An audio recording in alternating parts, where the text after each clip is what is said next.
चलिए आगे चलते हैं, हम लोग डिस्कस करते हैं आगे का क्या है हमारा। मयंक सर, एक चीज पूछनी थी आपसे। हाँ, सर, आज आपने अटेंडेंस नहीं ली क्या? ले लिया मैंने। अच्छा अच्छा, ठीक है। सर मेरी प्रेजेंट लगा देना सर, थोड़ा सा काम आ गया था आज। आपकी इसी नंबर पे भेजना है। ठीक है। सर प्रेजेंट लगा देना, मेरी साथ थोड़ा ठीक है काम आ ठीक गया है था। ठीक है, परेशान मत होइए, हो जाएगा।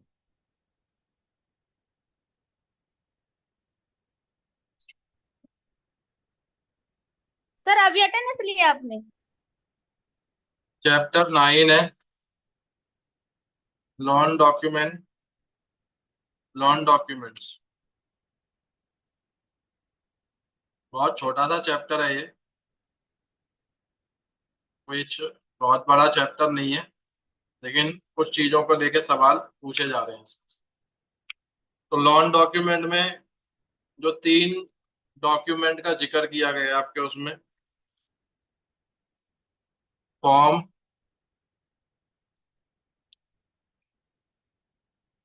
Forms, agreement, demand, promissory note, DPN. ठीक है ना, ये 3 डॉक्यूमेंट का जिक्र आपके सिलेबस में किया गया है।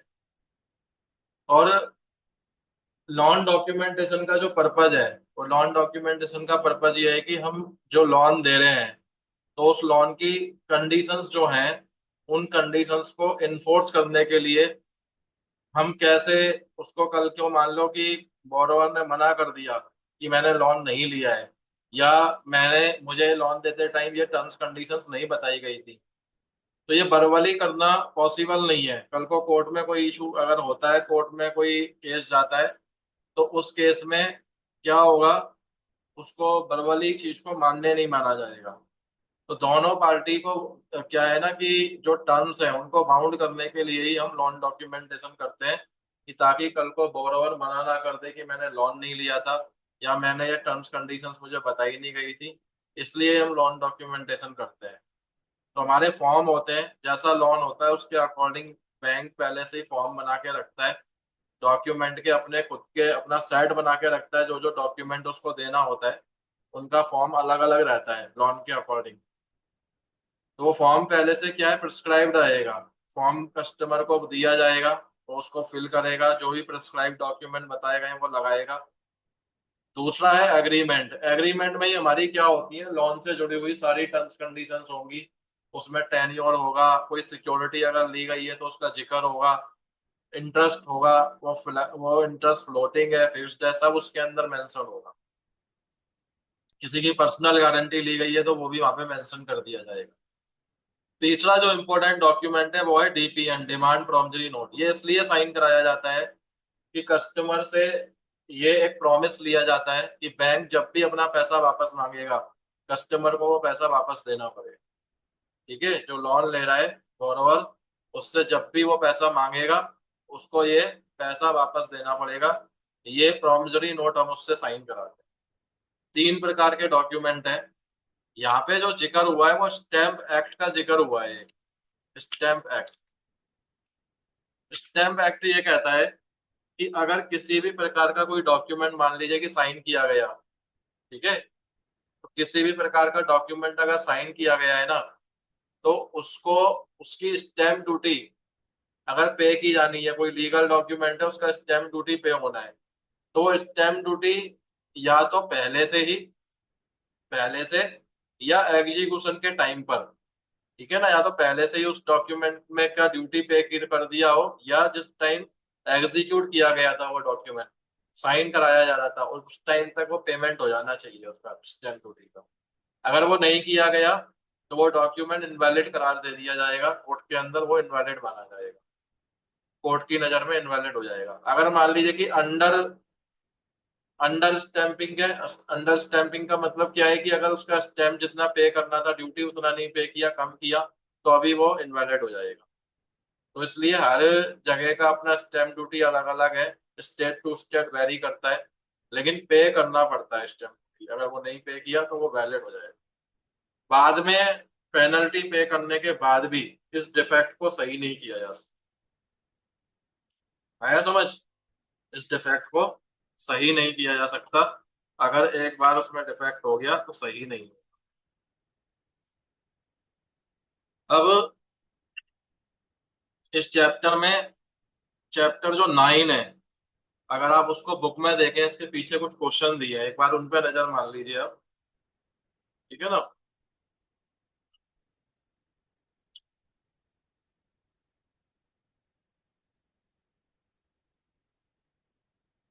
इसमें से क्वेश्चन पूछे गए हैं चैप्टर 9 में से, तो इनको एक बार आप देख लीजिए क्या है। तो पहला क्वेश्चन है, as per stamp act document executed in India shall be stamp. Question क्या पूछ रहा है? As per stamp act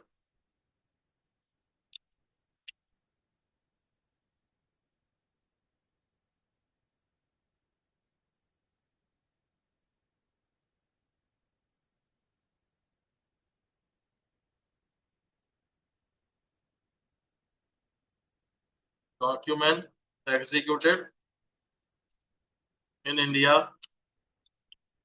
shall be stamp.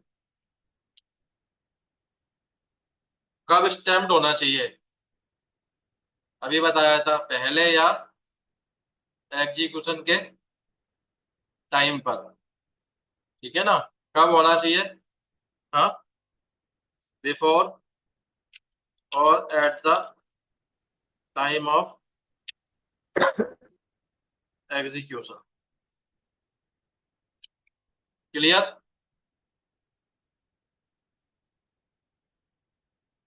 ठीक है, आवाज आ रही है मेरी? Yes sir. कौन दे रहा मेरे को आ रही है आवाज? सर। जी सर।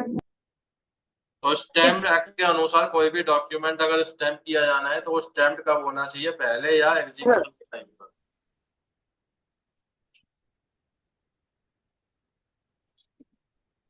क्वेश्चन नंबर 2 है कि कौन सा स्टेटमेंट ट्रू नहीं है। तो वो स्टेटमेंट सेकंड है, जिसमें पहले भी हम इसको करा चुके हैं इस क्वेश्चन को, कि कोई भी अगर स्टैम्प पे नहीं किया गया स्टैम्प ड्यूटी, तो बाद में पेनल्टी पे करने के बाद भी वो डिफेक्ट राइट नहीं होगा, है ना, वो सही नहीं होगा। तो इसलिए स्टेटमेंट क्या है? जो बी स्टेटमेंट है वो गलत है। 3, 4 और 5 ये क्वेश्चन एग्जाम में पूछे गए हैं। तीसरा, चौथा, पांचवा एग्जाम में आए हैं ये क्वेश्चन। तो कह रहा है कि under company act 2013 charge include, charge का मतलब पूछ रहा है वो आपसे कि इन चारों में से चार्ज क्या है? Mortgage, promissory note, bill of exchange और लेटर ऑफ क्रेडिट। चार्ज क्या है इसमें? मॉर्गेज। मॉर्गेज है ना? बाकी तो डॉक्यूमेंट है, मॉर्गेज इसमें चार्ज है, हम जो सिक्योरिटी लगाते हैं। फिर वो पूछ रहा है कि charge shall be registered within dash days from the date of creation of charge. जो चार्ज आपने किया है वो कितने दिन में रजिस्टर्ड होना जरूरी है? कितने दिन के अंदर रजिस्टर्ड कराना है उस चार्ज को? 30 दिन के अंदर रजिस्टर्ड होना जरूरी है। ये क्वेश्चन एग्जाम में आया है। Charge shall be registered within days from the date of creation of charge. कितने डेज में? 30 डेज। क्लियर? चार्ज मीन्स, जी सर। देखिए एक क्वेश्चन हो रहा है, charge means any form of. Charge का मतलब पूछ रहा है वो आपसे, क्या है चार्ज का मतलब? 3 चीजें दी है। सिक्योरिटी, दूसरा है डेब्ट, तीसरा है डिपॉजिट। क्या है इनमें से चार्ज? चार्ज का मतलब क्या होता है? प्रतिभूति। Sir security security. चार्ज करते हैं ना हम, है ना? फर्स्ट है सर। सिक्योरिटी ही चार्ज करते हैं ना। चार्ज का मतलब क्या है? सिक्योरिटी लगाना। जी सर। सिक्योरिटी आंसर हो गया। 3 क्वेश्चन एग्जाम में पूछे गए हैं। देखिए बिल्कुल इजी क्वेश्चन थे, लेकिन पढ़ा नहीं, गलत करा है।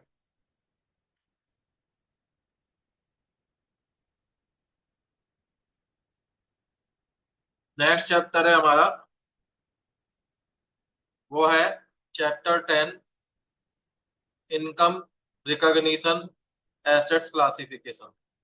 इनकम रिकॉग्निशन का मतलब क्या है? इनकम रिकॉग्निशन का मतलब है कि बैंक को ये रिकॉग्नाइज करने की जरूरत होती है कि उनका इनकम किससे आ रहा है और किससे नहीं आ रहा है ना। हमने लोन तो दे दिया, लेकिन क्या सारे लोन से पैसा आ रहा है? अगर नहीं आ रहा है तो उसको क्लासिफाई करना पड़ेगा अलग अलग कैटेगरी के अंदर। वही हमारा एसेट्स क्लासिफिकेशन है। तो हम एसेट्स क्लासिफिकेशन का कॉन्सेप्ट समझेंगे पहले क्या है। पहले भी मैंने आप लोगों को ये चैप्टर जब पढ़ाया था, सर ने भी पढ़ाया है, मैंने भी पढ़ाया है, तो मैंने आप लोगों को बताया था कि एसेट्स का मतलब किससे है। एसेट्स का मतलब किससे है? हाँ, एसेट्स मींस क्या है? Loan and advances. जो लोन हमने दिए, एडवांसेस दिए बैंक के लिए, वही एसेट्स है। ठीक है ना। यहाँ पे एसेट्स का मतलब क्या है? यहाँ पे एसेट्स का मतलब लोन और एडवांसेस से है, जो हमने दिए हैं। तो जो लोन हमने दिए हैं, क्या वो सारे परफॉर्म कर रहे हैं, सबसे इनकम आ रही है? ये पहचानने की जरूरत है। और अगर नहीं आ रही है तो उसको लेके क्लासिफिकेशन करना जरूरी होगा। ठीक है। तो हम कोई भी अकाउंट एनपीए कब बनता है? Non performing assets. Non performing assets का मतलब है कि जिसका पैसा आना हमारे पास क्या हो गया? बंद हो गया। पैसा नहीं आ रहा हमारे पास, ईएमआई उसका नहीं आ रहा। लेकिन ऐसा नहीं है कि कोई एक ईएमआई बाउंस हुई तो हमारा अकाउंट क्या है? एनपीए हो गया। ऐसा नहीं। एनपीए तभी होगा जब 90 डेज का गैप आएगा। ठीक है। कंटिन्यू 3 ईएमआई बाउंस होंगी। 3 ईएमआई कंटिन्यू बाउंस होंगी, तभी कोई अकाउंट क्या होगा? एनपीए बन जाएगा 91st डे से।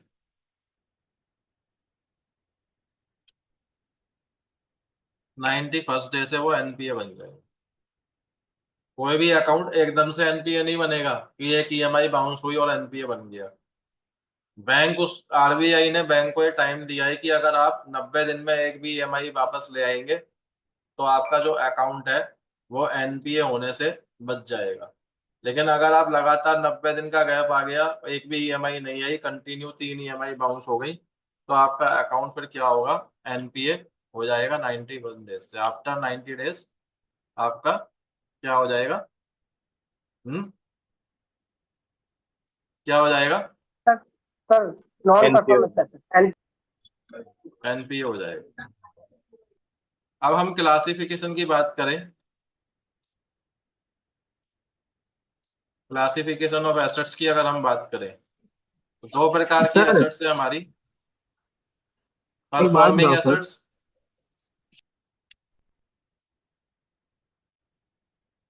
और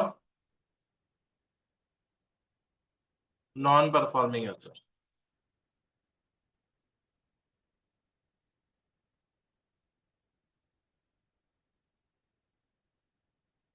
परफॉर्मिंग एसेट्स का मतलब है वो लोन अकाउंट जो अभी 90 दिन तक, जिनका पैसा हमारे पास ईएमआई नहीं आया है, 90 दिन तक हम परफॉर्मिंग मानते हैं। और दूसरा शब्द हम यूज करते हैं इसके, स्टैंडर्ड एसेट्स। 90 दिन तक तो हम परफॉर्मिंग ही मानते हैं। अगर कोई लोन का पैसा नहीं आ रहा है, ईएमआई नहीं आ रहा है, 90 दिन तक परफॉर्मिंग ही रहेगा। आफ्टर 90 डेज एनपीए हो जाएगा, और इसमें भी फिर 3 कैटेगरी हो जाएंगी। सब स्टैंडर्ड एसेट्स, डाउटफुल एसेट्स और लॉस एसेट्स।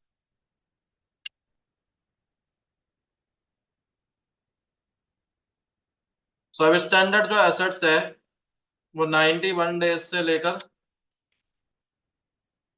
365 डेज तक रहेगा वो। आफ्टर 365 डेज और 12 मंथ्स ये क्या हो जाएगा, डाउटफुल हो जाएगा। ठीक है ना।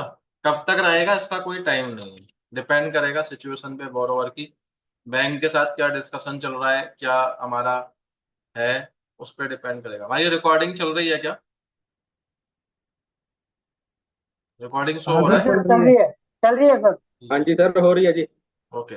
लॉस एसेट्स जिसकी हम बात कर रहे हैं, लॉस एसेट्स का मतलब क्या है कि अगर जब लग गया कि अब इस अकाउंट से पैसा आने की कोई गुंजाइश नहीं बची या पैसा नहीं आएगा इससे, तो इसका ऑडिटर जो इंटरनल ऑडिटर है बैंक का, और आरबीआई इंस्पेक्टर, इन दोनों में से कोई एक उसको क्या कर सकता है, डिक्लेयर कर सकता है।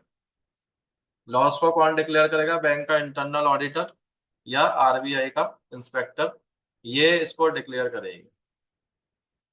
अब क्या है कि कोई भी बैंक ये नहीं चाहेगा कि उसका अकाउंट एनपीए हो, कोई भी बैंक नहीं चाहेगा, क्योंकि एनपीए होने का मतलब है बैंक खतरे में आना। अगर एक ज्यादा एनपीए हो गया तो आरबीआई उस बैंक पे क्या करेगा, उसको सस्पेंड कर देगा ऑपरेशन को, निकासी पे रोक लगा देगा, और फिर बैंक की जो गुडविल है वो खराब होगी।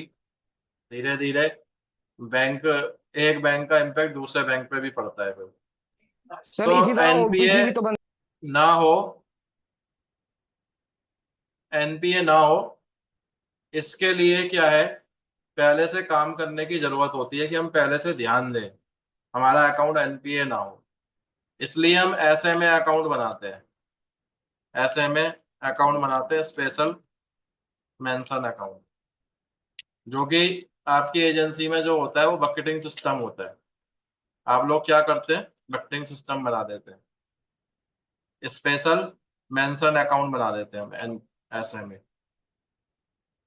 इसलिए बनाते हैं जिससे कि व्यक्ति को पता हो कि ये क्या है, और हमें आगे कितने दिनों से डिफॉल्ट हो गया है, जिससे हम आगे उसको और आगे डिफॉल्ट ना होने दें।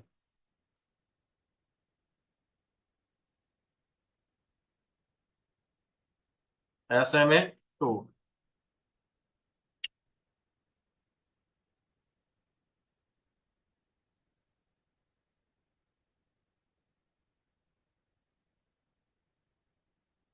ठीक है। स्पेशल मेंशन अकाउंट इसलिए बनाते हैं कि हम पहले से ध्यान दे लें हमारा अकाउंट एनपीए ना हो, क्योंकि अगर हमने ये वेट किया कि एक ईएमआई बाउंस हो गई, चलो अभी तो दो और बची है, तो फिर गड़बड़ हो जाएगी। हम पहले से ही ध्यान देने की जरूरत है कि हमारा अकाउंट एनपीए ना हो, हम उस पर पहले से ही काम कर लें। बकेट सिस्टम जो हम बनाते हैं वो भी यही है, कलेक्शन एजेंसी उसे बकेट सिस्टम बना देती है, वहां भी यही फॉर्मूला चलता है बकेट का। बकेटिंग सिस्टम भी इसलिए बनाई जाती है ताकि आपको पता हो कि ये कितने पीरियड से ये लोन अकाउंट जो है वो डिफॉल्टेड है। ठीक है ना, आपको ये पता हो। तो इस चैप्टर से भी दो तीन क्वेश्चन पूछे गए हैं, आपसे भी पूछे जाएंगे और जरूर पूछे जाएंगे। आपको सिचुएशन देके हो सकता है पूछा जाए कि बताइए कि ये अकाउंट कौन सी कैटेगरी में आता है ना।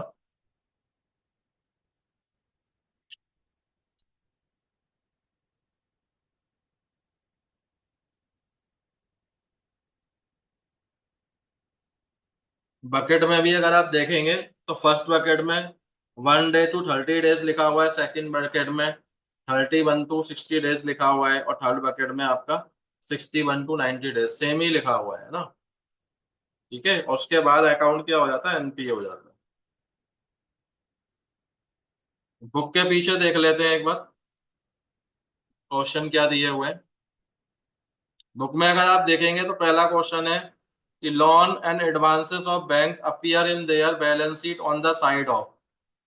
तो ये क्या है, लोन और एडवांसेस क्या है, एसेट्स हैं, तो एसेट्स की साइड में ही आएंगे। ठीक है, क्लियर।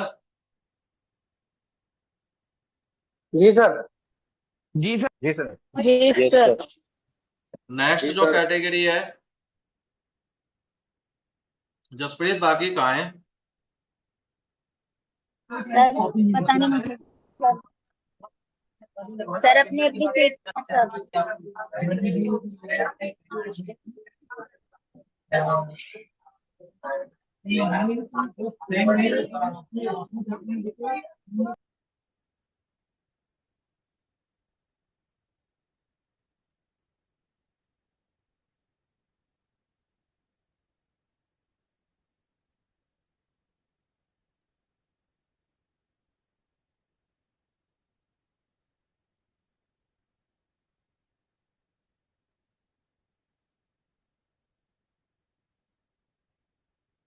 इनको बोलो जसप्रीत लॉग इन करके पढ़ लें, थोड़ा पास होना है तो फेल होने की तैयारी क्यों करके बैठे हुए हैं पूरी। सर मैं क्लास में ही हूँ सर। सर रोज रोज फिर मैं बोलूंगी ना तो फिर बोलेंगे यही बोलते, बाकी मैं रुको बोल देती हूँ एक बार। 12:30। क्वेश्चन नंबर 2 है, लोन और advances of a bank is defined as NPA when it remains overdue out of order for a period of. तो कोई भी लोन या एडवांस जो है वो एनपीए कब बनता है, भी बताया था, जब वो 90 दिन तक क्या रहता है, आउट ऑफ ऑर्डर, या पेमेंट उसका नहीं आया है, 90 डेज के बाद हो जाएगा एनपीए। तो आंसर होगा सी, मोर देन 90 डेज।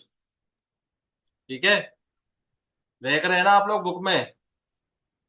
जी सर सर। एक बात पूछनी हाँ सर। थी। ठीक है, हेलो सर। क्वेश्चन 3 पूछ रहा है, लोन और advance of bank is defined as doubtful when it has remained in substandard category for a period of at least।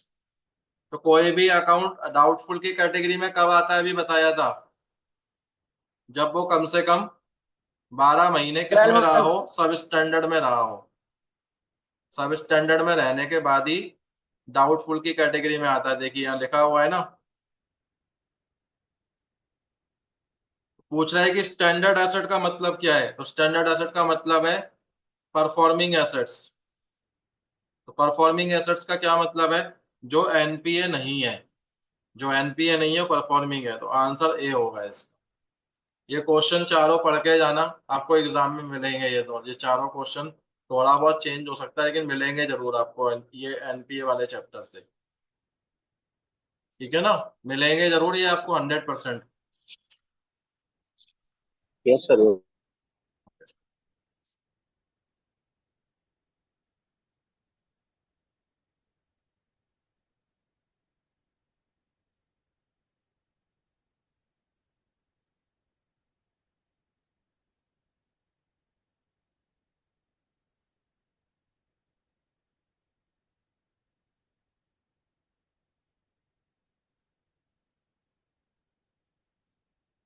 Chapter 11 पर चलते हैं।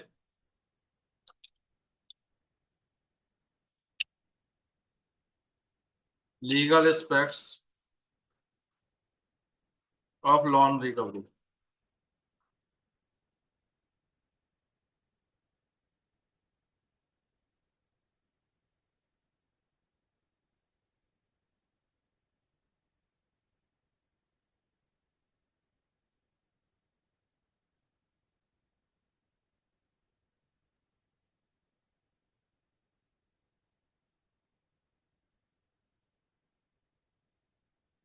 लीगल एस्पेक्ट्स का मतलब है कि सबसे लास्ट में हम लीगल रिकवरी का सारा लेते हैं। जब हम normal recovery, difficult recovery, assess position का करने के बाद, जब हमें कोई चारा नहीं बचता, जब हमें लगता है कि इससे हमारा पैसा नहीं आ पाएगा, सबसे लास्ट में हम लीगल रिकवरी का ही सहारा लेते हैं, है ना। तो लीगल रिकवरी करने के लिए हमें कानूनी तौर पे चलना पड़ता है, कोर्ट का सहारा लेना पड़ता है कई बार। लेकिन लीगल रिकवरी जो है लोक अदालत के थ्रू, डीआरटी के थ्रू, कोर्ट के थ्रू हम लोग करते हैं। लेकिन सबसे ज्यादा प्रॉब्लम जो होती है कोर्ट के थ्रू करने में, कि वो जो केस है वो बहुत लंबे लंबे टाइम तक पेंडिंग पड़े रहते हैं। और कई बार ऐसा हुआ कि जस्टिफिकेशन आते आते लोन देने वाला मैनेजर मर गया, या लोन लेने वाला बोरोवर मर गया, है ना। ऐसा भी हो जाता है बहुत बार। तो ऐसे में इस समस्या से बचने के लिए सरकार ने फास्ट रिकवरी हो, फास्ट रिकवरी हो, फास्ट रिकवरी करने के लिए सरफेसी एक्ट को इंट्रोड्यूस किया। ठीक है, सरफेसी एक्ट को इंट्रोड्यूस किया। तो इससे क्या हुआ कि जो सरफेसी एक्ट है, इसमें बैंक को ये पावर दे दी गई कि अब आप कोर्ट के इंटरवेंशन के बिना लीगल कार्रवाई कर सकते हैं। क्वेश्चन एग्जाम में बहुत बार ये आया है कि सरफेसी एक्ट कब इंट्रोड्यूस किया गया है। 2002 में इंट्रोड्यूस किया गया है। कई बार सवाल ये भी आया कि सरफेसी एक्ट कौन से देश का एक्ट है। 4 कंट्री का नाम दे दिया, एक इंडिया है, तो आपको पता है इंडिया का ही एक्ट है, इंडियन एक्ट है ये सरफेसी एक्ट।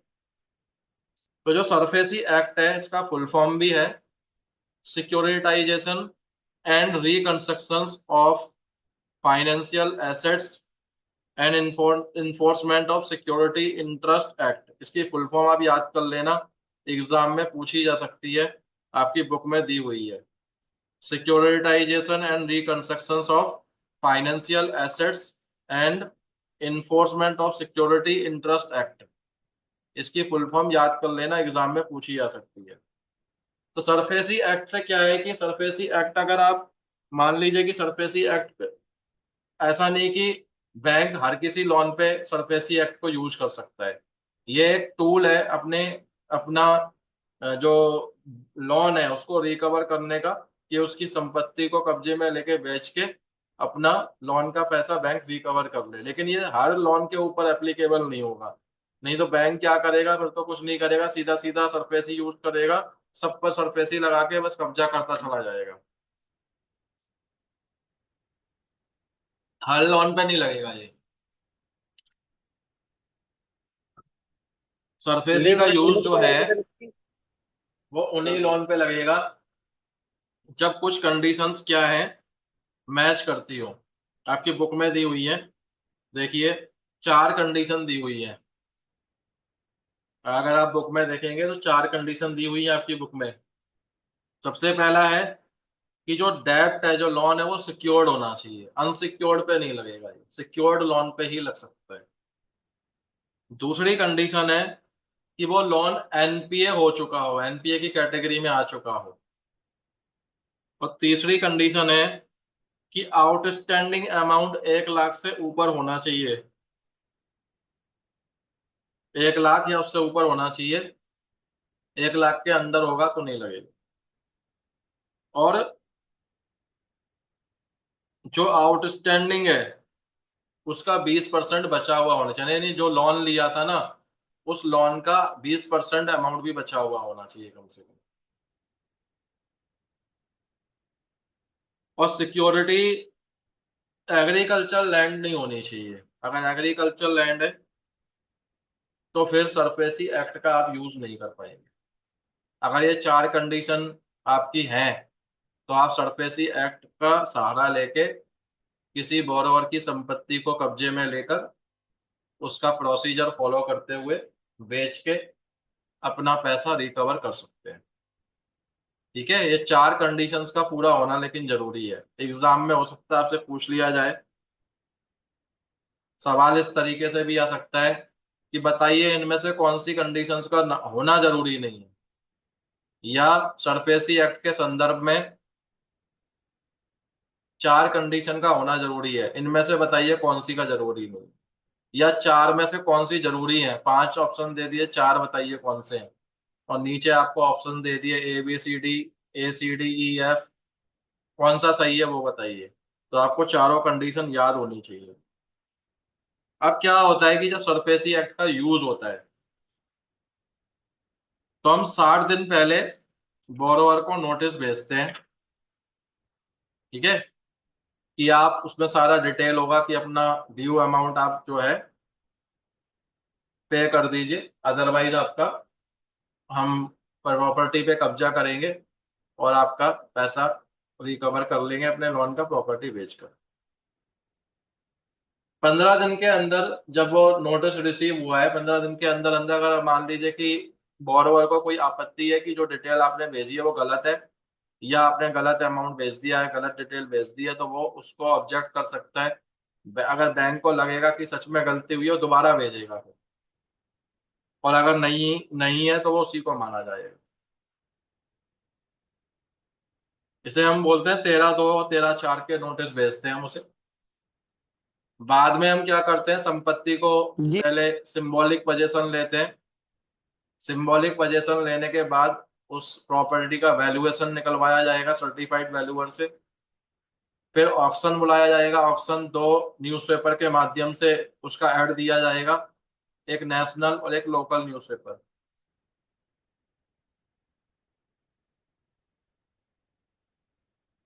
ऑक्शन लगेगा, बेच दिया जाएगा, जितना लोन का अमाउंट है वो रिकवर कर लिया जाएगा, और जो पैसा बचेगा बोरोवर को वापस दे दिया जाएगा। ये सरफेसी एक्ट का क्या है, तरीका है। सारा प्रोसीजर आप अपनी बुक में पढ़ सकते हैं, बुक में पूरा दिया हुआ है। मैंने आपको ब्रीफ में समझा दिया है सारा, आप बुक के अंदर पढ़ सकते हैं। ठीक है। बाकी सरफेसी का एक अलग वीडियो बनाया है, आप चाहें तो उसको भी देख सकते हैं, आपको हाँ भेजा भेजा है हुआ सर है। आपने। दूसरा जो जिक्र किया गया है वो है लोक अदालत।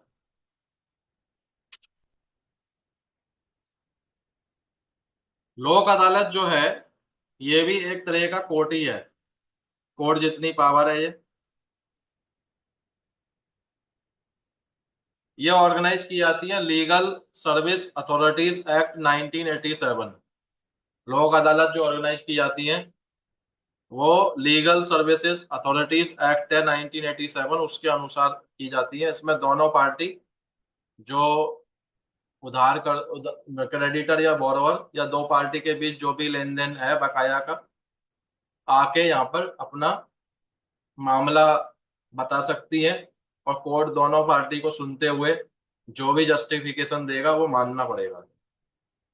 लोक अदालत जो है कोर्ट जितनी ही पावर रखती है, ये विटनेस को भी बुला सकती है अगर जरूरत पड़ने पे किसी चीज के। बट यहाँ पे सिविल से जुड़े हुए ही केसेस को क्या किया जाता है, सुनवाई की जाती है। फौजदारी के मुकदमे नहीं होते यहाँ, ओनली सिविल फाइनेंशियल डिस्प्यूट ही यहाँ पे सुनवाई में जाएंगे, और कुछ नहीं होगा। ठीक है। लेकिन लोक अदालत की एक लिमिट है। क्या लिमिट है, कि ये 20 लाख तक के लोन को ही सेटल कर सकती है। ठीक है ना, loans up to 20 lakhs can be settled here। 20 lakh तक के लोन को ही सेटल कर सकती है ये, उससे ज्यादा के लोन को सेटल नहीं कर पाएगी, पावर दी है उसके पास। अब 20 लाख के से ज्यादा का कोई होगा तो वो डीआरटी में चला जाएगा। ये भी एक क्या है, कोर्ट ही है, ये भी एक तरह का सेम वही है, बस सारे केसेस का वर्डन डीआरटी लोक अदालत पे ना है, इसलिए इसको अलग कर दिया गया कि 20 लाख से ऊपर वाले वहां भेज दो, 20 lakhs and above.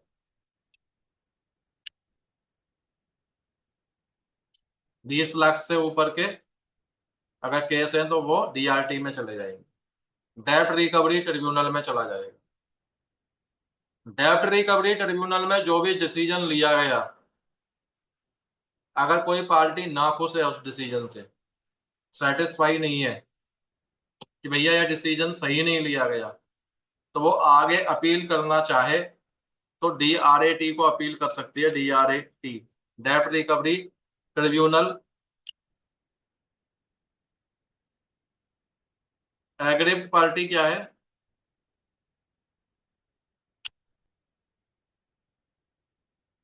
Can appeal. जो एग्रीव पार्टी है वो यहाँ पे क्या कर सकती है, अपील कर सकती है कि इस डिसीजन से वो खुश नहीं है, अपील कर सकती है। क्रेडिटर अगर अपील करेगा तो उसको कुछ नहीं देना पड़ेगा, लेकिन अगर बोरोवर अपील करेगा तो जो डीआरटी में फैसला आया था, मान लीजिए कि किसी केस का डिस्प्यूट में फैसला आया कि बोरोवर को 50 लाख रुपए पे करने पड़ेंगे मान लीजिए, और अब बोरोवर अगर करना चाहेगा ना तो पहले उसे 75% पैसा जमा करना पड़ेगा पहले, तभी वो अपील कर पाएगा। क्रेडिटर को तो पैसा लेना ही है, तो वो तो जमा करेगा नहीं, उसका तो जमा करने का मतलब बनता ही नहीं। बोरोवर को जमा करना पड़ेगा अगर वो डीआरएटी के अंदर अपील करना चाहते हैं। ये आपकी लीगल रिकवरी है जिनको मैंने ब्रीफ में बता दिया है आपको। एक बार क्वेश्चन देख लेते हैं हम लोग।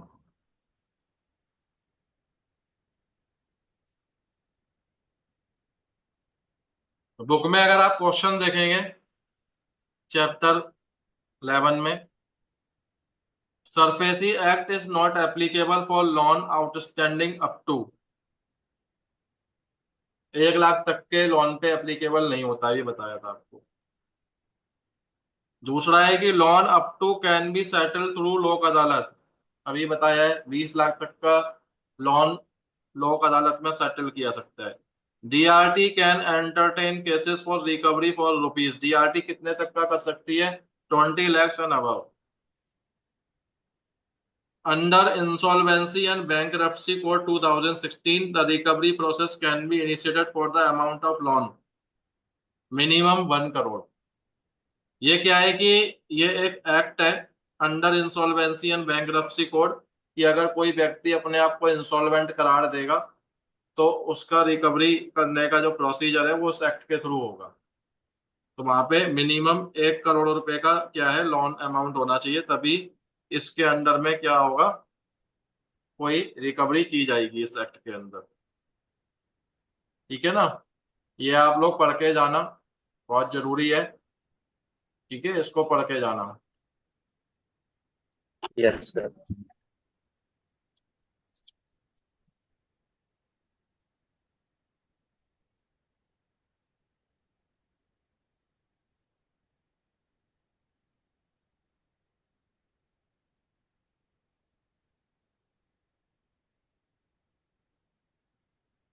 अब है कलेक्शन ऑपरेशंस। इसको लेके मैंने आप लोगों को वीडियो भेजी थी, देखी थी आपने? चैप्टर 12, छोटा सा ही चैप्टर है ये। मैंने शायद आप लोगों को वीडियो भेजा था इसका।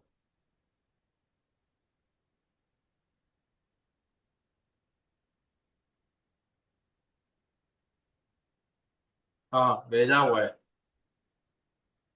इसको आप पढ़ देख लेना वीडियो को, तो इस चैप्टर पे डिस्कस नहीं करेंगे, 2 दिन पहले ही आपको भेजा था इसका।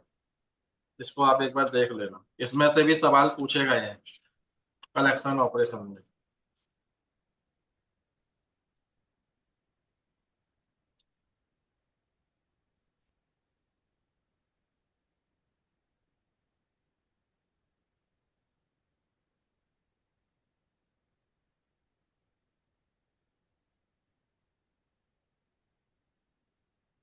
देखिए, चैप्टर 13 है आपका। चैप्टर 13 है, वो है DRA meaning legal and regulatory framework. उसमें क्या है कि डीआरए कौन होता है उसको लेके जिक्र किया गया है कि डीआरए है कौन। तो डीआरए आपको बताए कि बैंक अपने साथ अपने ड्यूज को कलेक्ट करने के लिए जिस व्यक्ति को एंगेज करता है वो कौन होता है? डीआरए होता है। उसी को क्या कहते हैं हम? डीआरए कहते हैं।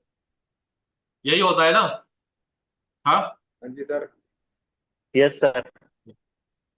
और डीआरए की यस सर। जरूर डीआरए इंपॉर्टेंट क्यों है ये पूछा है। तो डीआरए इंपॉर्टेंट इसलिए है क्योंकि बैंक बैंकिंग बिजनेस कर रहा है। अगर वो अपना काम छोड़ के पुराने लोन की रिकवरी में लग गया स्टाफ, तो उनका बैंकिंग बिजनेस क्या है, स्टॉप हो जाएगा। और अगर वो अपने परमानेंट एम्प्लॉय हायर करता है तो उस केस में क्या होगा कि उनके ऊपर जो उनका सैलरी है, इंफ्रास्ट्रक्चर है, सब बनाना पड़ेगा। फिर उनको उनको सभी करना पड़ेगा। फिर खर्चा ज्यादा बढ़ जाएगा अगर खुद से करेगा तो। इसलिए वो क्या करता है, डीआरए को लेता है। और डीआरए जो होता है वो एक्सपर्टीज होता है इस फील्ड में। उसको अपने एरिया की जानकारी होती है, लोगों के साथ जुड़ा हुआ होता है, तो वो आसानी से क्या कर लेता है, पैसा कलेक्ट कर लेता है।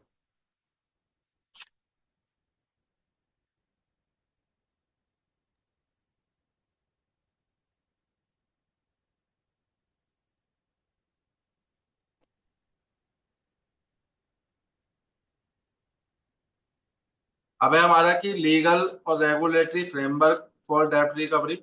इसमें क्या है कि कोई जो डीआरए जोड़ा जा रहा है उसके संदर्भ में जो हमारे कोई डीआरए है उसको एंगेज करते टाइम किन बातों का ध्यान रखा जाएगा। तो उसके अंदर आपका ड्यू डिलीजेंस आ जाता है। किसी डीआरए को अगर आप अपने साथ जोड़ रहा है बैंक, तो उसका ड्यू डिलीजेंस करना पड़ेगा। ड्यू डिलीजेंस करने के लिए वो व्यक्ति 18 साल का होना चाहिए कम से कम। किसी प्रकार की कोई गलत एक्टिविटीज में उसका इन्वॉल्वमेंट नहीं होना चाहिए। पढ़ना लिखना आना चाहिए उसको। ठीक है, जो रिक्वायरमेंट है उतना उसका स्किल्स होना चाहिए। लैंग्वेज उसको आता हो, जिस जगह वो काम कर रहा है उस जगह की लैंग्वेज को समझता हो। किसी प्रकार का कोई पुलिस केस नहीं होना चाहिए। ये सब ड्यू डिलीजेंस में आता है। यही लीगल और एंड रेगुलेटरी फ्रेमवर्क जो है वो इसी को बोलते हैं, जो ड्यू डिलीजेंस हम करते हैं। अब है कि फीचर्स ऑफ डेब्ट रिकवरी अरेंजमेंट। तो जो दोनों पार्टी के बीच एग्रीमेंट साइन किया जा रहा है उसके अंदर जो जो गाइडलाइंस डाली जाती हैं वही क्या होता है, हमारा रिकवरी अरेंजमेंट होता है कि किस तरीके से रिकवरी की जाएगी, किन किन गाइडलाइंस का उसको फॉलो करना पड़ेगा, इसके बारे में यहाँ पे बताया गया है। एक जो इम्पोर्टेंट टॉपिक इस चैप्टर में है वो है इंटीग्रेटेड ऑम्बड्समैन स्कीम 2021। इसको थोड़ा समझ लो, इससे क्वेश्चन पूछ लिया जाता है कई बार कि ऑम्बड्समैन जो है वो कौन अपॉइंट करता है। कई बार क्वेश्चन एग्जाम में पूछ लिया जाता है ऑम्बड्समैन कौन अपॉइंट करता है। ठीक है ना। ऑम्बड्समैन का रोल क्या है, कोई बताएगा ऑम्बड्समैन है क्या, क्या रोल है इसका ऑम्बड्समैन का। हाँ? ऑम्बड्समैन का रोल क्या है बताओ जरा।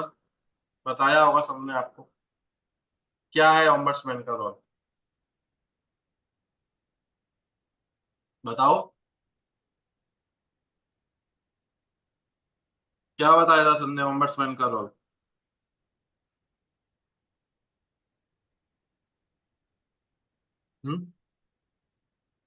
ऑम्बड्समैन का रोल है कि अगर कस्टमर की कोई प्रॉब्लम है बैंक में और बैंक उसको सीरियस नहीं ले रहा, सुनवाई नहीं कर रहा है, तो वो अपनी कंप्लेन किसको दे सकता है। तो हर बैंक को अपना एक ऑम्बड्समैन सेल बनाना पड़ता है। ठीक है, उधर अपनी प्रॉब्लम को क्या कर सकता है, वो जाके बता सकता है कि ये मेरा प्रॉब्लम है। और बैंक इस प्रॉब्लम का पहले लेकिन प्रोसीजर होगा, उसको लिखित रूप में देना पड़ेगा। लिखित रूप में देने के बाद अगर बैंक उसकी प्रॉब्लम का सुनवाई नहीं कर रहा है तो 1 साल के अंदर अंदर वो ऑम्बड्समैन के अंदर अपना कंप्लेंट डाल सकता है। और ऑम्बड्समैन फिर क्या देखेगा, बैंक का और दोनों का बात को देखेगा। अगर बैंक की साइड से कोई गलती होगी तो बैंक से जवाब मांगा जाएगा। और बैंक के ऊपर अगर कस्टमर का कोई नुकसान हुआ है तो उस नुकसान की भरपाई करवाएगा फिर बैंक बैंक से। ऑम्बड्समैन का ये रोल है। तो ऑम्बड्समैन जो है वो अपॉइंट किया जाता है आरबीआई के द्वारा। आरबीआई अपॉइंट करती है ऑम्बड्समैन। ठीक है, आरबीआई के द्वारा अपॉइंट किया जाता है। याद रहेगा।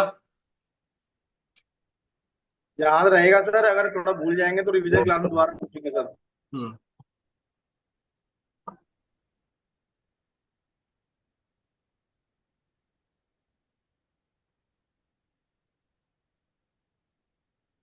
अब है chapter 14, functions of DRA.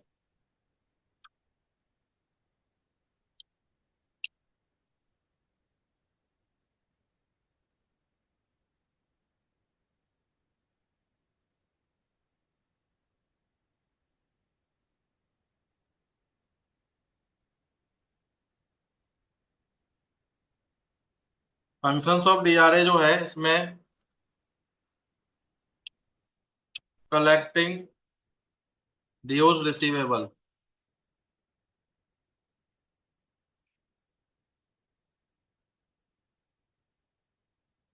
Remitting collected funds. इनका मतलब समझा देते हैं आपको।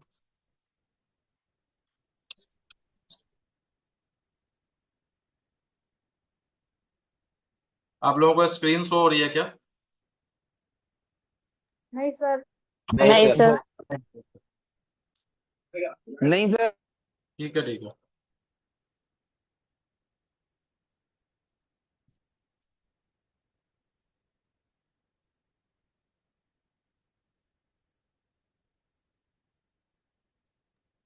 हाँ वो ये सर।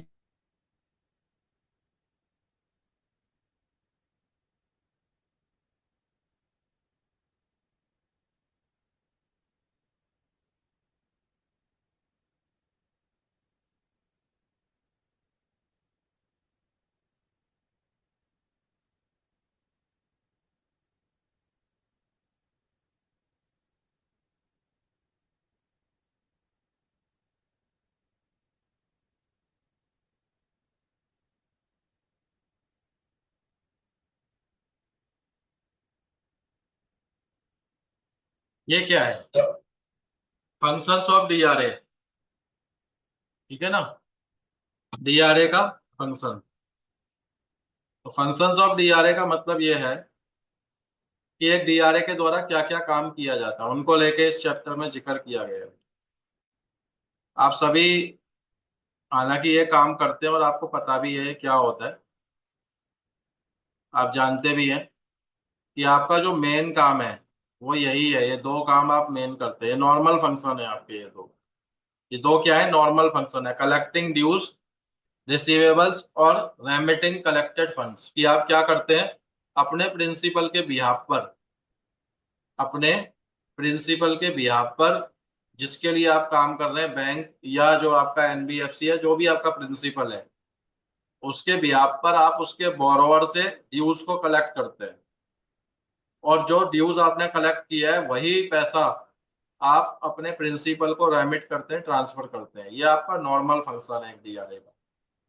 बाकी जो काम आप कर रहे हैं, initiating legal action, tracing datas, compiling opinion reports, ये आपके स्पेशल फंक्शन में आ जाते हैं, नॉर्मल फंक्शन में नहीं है।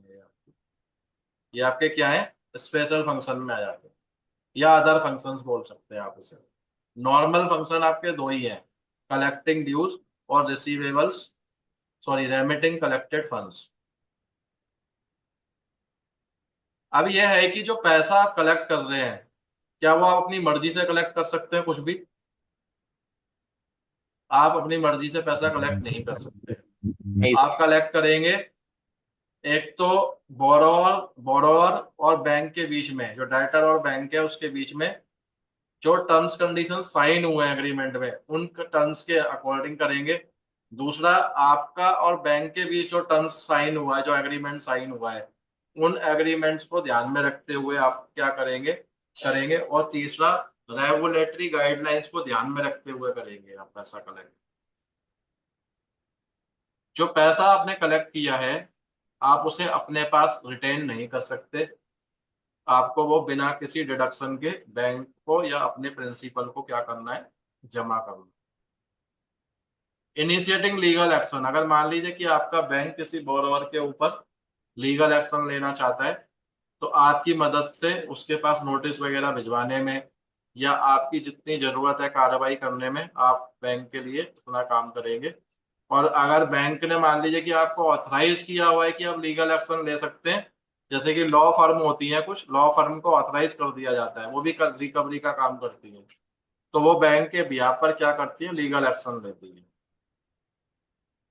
ट्रेसिंग डेटर्स का मतलब क्या है? ट्रेसिंग डेटर्स का मतलब है कि वो डेटर जो बैंक के कॉन्टेक्ट में नहीं है, या तो वो घर छोड़ के चला गया है, एड्रेस बदल गया है, कॉन्टेक्टिबिलिटी खत्म हो चुकी है, किसी दूसरे शहर में चला गया। कई बार देश छोड़कर भी चले जाते हैं, बड़े बड़े तो देश ही छोड़े जाते हैं, है ना। छोटे मोटे तो बस मोहल्ला गली छोड़ते हैं, बड़े बड़े देश छोड़ के भाग जाते हैं। तो ऐसे लोगों को ढूंढना ताकि हम उनसे दोबारा मिल सकें, बात कर सकें, तो इसको हम ट्रेसिंग बोलते हैं। तो जो डाटा जो डीआरए होता है वो बैंक के लिए क्या करता है? ट्रेस भी करता है, डाटा को ढूंढता है, जो इधर उधर स्किप हो जाते हैं उनको ढूंढ के उनसे डिस्कस कराने में मदद करता है।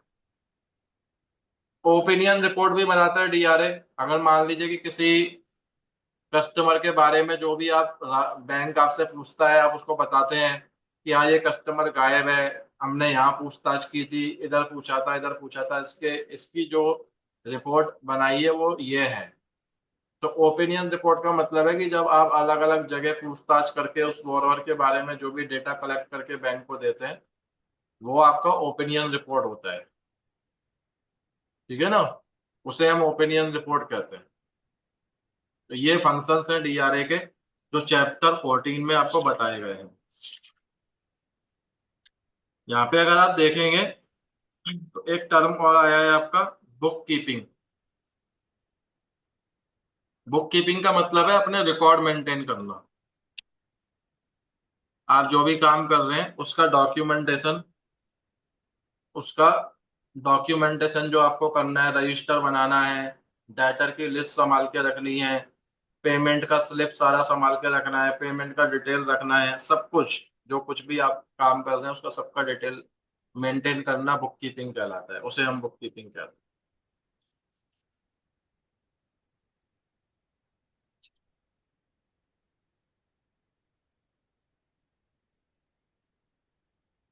बुक के पीछे अगर आप देखेंगे क्वेश्चन,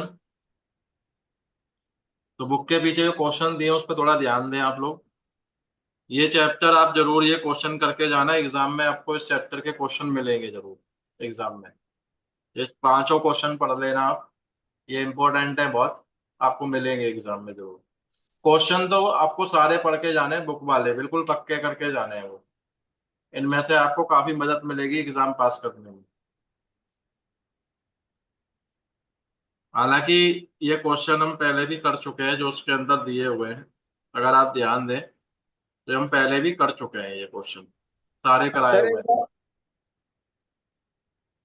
है ना, पहले जो पेपर सॉल्व किया उसमें सारे क्वेश्चन थे ये।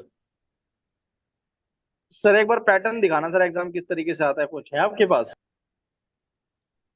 एग्जाम किस तरीके से आता नहीं उसका वो फॉर्मेट हमारे पास नहीं है। पुराना फॉर्मेट हो। देते नहीं है ना, बाहर नहीं निकाल सकते ना, ऑनलाइन होता है। हमें सुना नहीं वो क्या कह रहे थे ऑडिटर, कि आप अपने एडमिट कार्ड पे कुछ भी नहीं लिख सकते हैं। हाँ वो तो बताया, तो रफ पेपर लेंगे तो वही वापस करना पड़ेगा। हाँ,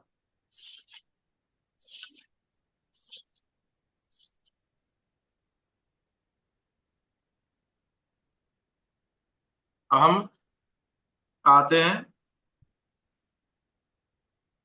चैप्टर 15 पर, पॉलिसी प्रोसीजर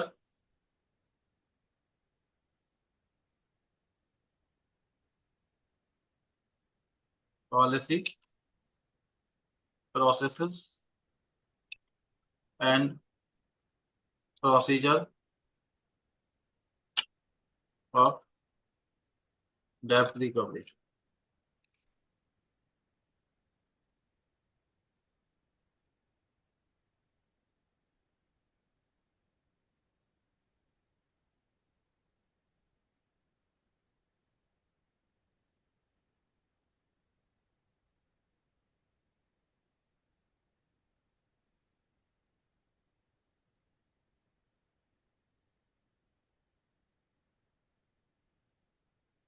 क्या है कि यहाँ पे जो जिक्र किया गया है कि डेब्ट रिकवरी पॉलिसी कैसी होनी चाहिए, है ना, डेब्ट रिकवरी पॉलिसी कैसी होनी चाहिए।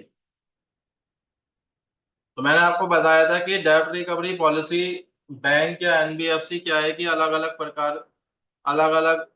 प्रकार के डेटर होते हैं, तो अपना पॉलिसी बनाते हैं, स्ट्रेटेजी बनाते हैं, बहुत सारी चीजें बनाते हैं। तो पॉलिसी जब बनाएगा बैंक तो उसको इस चीज का ध्यान रखना है, सबसे ज्यादा जरूरी है कि किसी भी पॉलिसी को बनाए बैंक, वो पॉलिसी कस्टमर के बेसिक या फंडामेंटल राइट्स को इन्फ्रिज ना करे। ठीक है ना, फंडामेंटल राइट्स का इन्फ्रिजमेंट नहीं होना चाहिए। अगर किसी का फंडामेंटल राइट इन्फ्रिंज होगा तो वो पॉलिसी गलत मानी जाएगी। सबसे ज्यादा जो ध्यान रखा जाता है पॉलिसी बनाते टाइम, कि कस्टमर की डिग्निटी और रिस्पेक्ट का ध्यान रखा जाएगा। कस्टमर का डिग्निटी और रिस्पेक्ट सबसे ज्यादा जरूरी है, इसका ध्यान रख के ही पॉलिसी बनाया जाएगा। कि आप कस्टमर के साथ सही तरीके से पेश आएंगे, कस्टमर के साथ किसी भी प्रकार का गलत व्यवहार, गलत तरीका, इलीगल तरीका एक्सेप्टेबल नहीं किया जाएगा। कस्टमर से जब आप इंटरेक्ट करेंगे तो आपका फेयर ट्रीटमेंट होना चाहिए। आप कस्टमर से पैसा वापस लाने के लिए बात करें, लड़ाई झगड़ा करने के लिए ना करें। एप्रोप्रिएट ऑथराइजेशन होना चाहिए। इसका मतलब जिस व्यक्ति को लगाया जा रहा है रिकवरी के लिए, बैंक पहले उसको ऑथराइज करेगा। ऑथराइज करने के लिए उसका ड्यू डिलीजेंस करेगा, जिससे कि एक सही व्यक्ति प्रोसेस में आए। ऐसा ना हो कि कोई क्रिमिनल बैकग्राउंड का पर्सन को लगा दिया और वो फिर कुछ उल्टे सीधे काम कर रहा है, पता चला बोरोवर के पैसे लेके भाग गया, कुछ भी हो सकता है। एप्रोप्रिएट ऑथराइजेशन होना चाहिए। कस्टमर को ड्यू नोटिस दिया जाना चाहिए, उसका ड्यू अमाउंट का पे करना है उसको पहले से इंटीमेशन होना चाहिए, डिटेल पहले से दी जानी चाहिए बैंक के द्वारा। किसी प्रकार का कोई मान लीजिए कि डिस्प्यूट हो गया बोरोवर के साथ में, तो उसको डॉक्यूमेंट करना है और बैंक को रिपोर्ट करना है। लैंग्वेज जो है वो सिंपल बिजनेस लैंग्वेज यूज की जानी है डीआरए के द्वारा। किसी प्रकार का असभ्य लैंग्वेज, गलत तरीके का लैंग्वेज यूज नहीं करेगा वो। और कस्टमर का जो ड्यू है या जो भी रिकॉर्ड आपके पास है, उसकी कॉन्फिडेंशियलिटी मेंटेन करना भी आपकी जिम्मेदारी है। ये भी बैंक की रिकवरी पॉलिसी में है कि किसी भी व्यक्ति के अन्य व्यक्ति के साथ जिसका लोन से कुछ लेना देना नहीं है, उसके साथ आप जिक्र नहीं करेंगे, उससे कोई बात नहीं करेंगे। ठीक है। और इंफॉर्मेशन को मिसलीड नहीं करेंगे, आप गलत तरीके से पेश नहीं करेंगे, ना ही अपनी अथॉरिटी को गलत तरीके से बताएंगे कि कॉल करके दरोगा बन गए, सीबीआई वाले बन गए, लॉयर बन गए, ऐसा नहीं। सर अभी वो बन गया ना, रील वायरल हो रही है, और आई पे बन गया 2 लाख रुपए में सर वो। पॉलिसी जो है उनको आप पढ़ेंगे, समझेंगे और उनका पालन करेंगे आप, है ना। ये है। अब हमारी जो डेब्ट रिकवरी की जो प्रोसीजर है, अगर हम नॉर्मल रिकवरी की बात करें तो नॉर्मल रिकवरी हम दो प्रकार से करते हैं। कैसे करते हैं? कॉल करके और विजिट करके। नॉर्मल रिकवरी का मतलब है जहां कस्टमर कॉन्टेक्टेबल है, हम उससे बात कर पा रहे हैं, मिल पा रहे हैं और हम उससे नॉर्मल रिकवरी कर रहे हैं। तो नॉर्मल रिकवरी हमारी, रिकवरी कोई सी भी हो, सबसे पहले हम कॉल ही करते हैं। लेकिन नॉर्मल रिकवरी में दो स्टेप है हमारा, कॉल करना और विजिट करना। तो कॉल करने से पहले किन शर्तों का पूरा होना जरूरी है कि कॉल करने से पहले एक एजेंट जो है, ठीक है ना, ऑथराइज होना चाहिए। बिना ऑथराइजेशन के कॉल नहीं करेगा। और एजेंट को बोला जाता है कि आपके पास दूसरा क्या है कि कस्टमर के पास पहले से ही इंफॉर्मेशन चली जानी चाहिए उसके ड्यू की, और किस को अपॉइंट किया गया है उससे रिकवर करने के लिए, उसका भी इंफॉर्मेशन पहले से ही कस्टमर के पास होना चाहिए। दो कंडीशन का होना जरूरी है। और एजेंट को बोला जाता है कि जो नंबर आपको दिया गया है, जो रजिस्टर्ड नंबर है, उसी से आप बात करेंगे, उसी से आप कॉल करेंगे, किसी भी नंबर से कॉल नहीं करेंगे। कॉल करते टाइम आपको अपना आइडेंटिटी डिस्क्लोज करना है कि आप कौन बात कर रहे हैं, किसके भी आप पर बात कर रहे हैं, आपको वो पहले से डिस्क्लोज करना पड़ेगा। कॉल का टाइमिंग 8 से 7 रहेगा। 8 से 7 के बीच में आपको कॉल करना है। अगर आपका बोरोवर आपसे कोई रिक्वेस्ट करता है कि आप इस टाइम पे कॉल मत कीजिए या इस जगह पे मैं होता हूँ तब कॉल नहीं करेंगे, तो जहां तक पॉसिबल हो सके आपको उसकी इस बात को मानना है। बोरोवर के घर में किसी प्रकार का शोक हो गया है, कोई पर्सन हॉस्पिटलाइज है, बीमार है, तो आप उसको उस टाइम पे कॉल अवॉइड करें और विजिट भी अवॉइड करें। अगर कस्टमर मान लीजिए कि कॉल पे कुछ उल्टा सीधा बोलने लगा है, तो आप उसको डॉक्यूमेंटेड करें और बैंक को रिपोर्ट करें। कस्टमर कोई क्वेरी कर रहा है तो उसको पूरी तरीके से आंसर दें, बीच में ना छोड़ें आप उसे। कस्टमर किसी प्रकार का पेमेंट करने का तरीका जानना चाहता है तो उस तरीके को उसको समझाएं, उसको सिखाएं, आप सजेस्ट करें। अब आता है विजिट करने के लिए। तो विजिट जब आप करते हैं तब भी दो कंडीशन का होना पूरा जरूरी है। क्या है? कि ड्यू अमाउंट जो है वो निकल गया है। ड्यू अमाउंट निकल गया है और जो टाइम दिया गया था उस टाइम तक पैसा नहीं आया। कस्टमर को ड्यू अमाउंट नोटिफाई किया गया है और कलेक्शन एजेंट का नाम बताया गया है। कलेक्शन एजेंट पहले अपॉइंटमेंट लेगा डेटर से, किस जगह मिलना है, किस टाइम मिलना है, तभी जाएगा। लवलीन की जगह कौन आके बैठ गया? मैं कह रहा हूँ लवलीन इतना छोटा कैसे हो गया अचानक?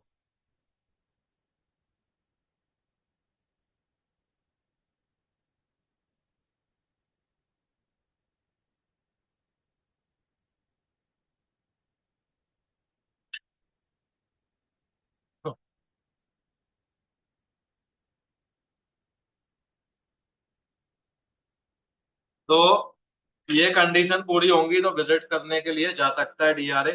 विजिट करने जाएगा, अपना आईडी कार्ड लेके जाएगा, ऑथराइजेशन लेटर लेके जाएगा, कस्टमर को दिखाएगा। कस्टमर ऑथराइजेशन लेटर मांगेगा तो दिखाना पड़ेगा, आईडी कार्ड दिखाना पड़ेगा। डिटेल लेके पहले से जाना है पूरा। ऐसे नहीं बिना जाने अमाउंट वगैरह, लोन की डिटेल नहीं है, ऐसे नहीं जाना।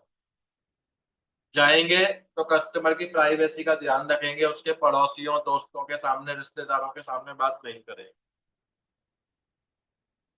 ये क्या है? हमारा रिकवरी का प्रोसीजर है। कुछ इंपॉर्टेंट पॉइंट बताए गए हैं इसके अंदर कि आप रिकवरी पॉलिसी को वायलेट नहीं करेंगे। अपना जितना अथॉरिटी आपको दिया उस अथॉरिटी से जाके कुछ नहीं करेंगे। 8 बजे से पहले और 7 बजे के बाद कॉल नहीं करेंगे। लगातार कंटिन्यू कॉल नहीं करते रहेंगे कस्टमर को। ठीक है? अपना आइडेंटिटी नहीं छिपाएंगे आप। असभ्य गलत लैंग्वेज यूज नहीं करेंगे आप। कस्टमर को हरास नहीं करेंगे, नीचा नहीं दिखाएंगे। और ना ही उसके फैमिली मेंबर, उसके फ्रेंड्स, उसके ऑफिस के जो लोग हैं उनकी प्राइवेसी में इंटरफेयर करेंगे। ये काम नहीं करना है किसी भी डीआरए को। अगर वो ऐसा करता हुआ पाया गया तो वो उसके लिए लायबल रहेगा।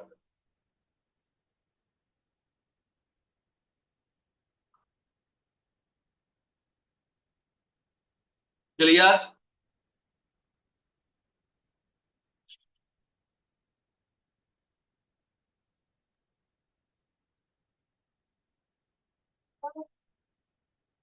ऐसी तो नहीं चल रहा होगा।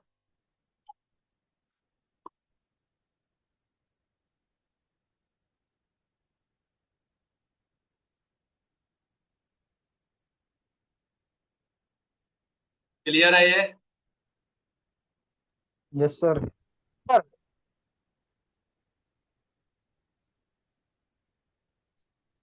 नवलीन कौन आके बैठ गया था अभी? छोटा लवलीन सर। बंद कर दिया। अभी 15 मिनट बाद बनाओ। अभी नहीं बनाओ। क्या चाय बनाने के लिए बोल रहा हूँ?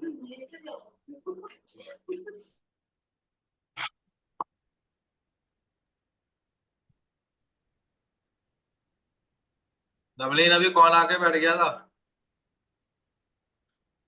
लड़का लड़का होगा जी मेरा। मैं अचानक चौंक गया। मैंने कहा लवलीन इतना यंग कैसे हो गया ये तो।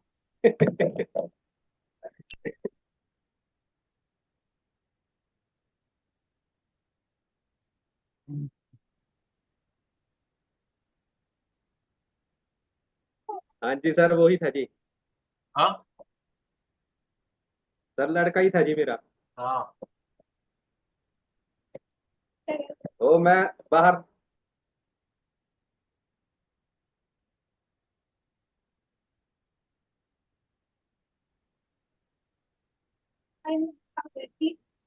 मेरी डॉटर कहती है आपके बच्चे बहुत परेशान करते हैं, एक दिन मुझे क्लास लेने दो। कह रही है लास्ट डे बात मुझे क्लास लेने दो आप एक बार बस। बात तो सही है सर। तो मैं क्या करोगे? कि जो आप पढ़ाते हो वही बताऊंगी मैं भी उन्हें।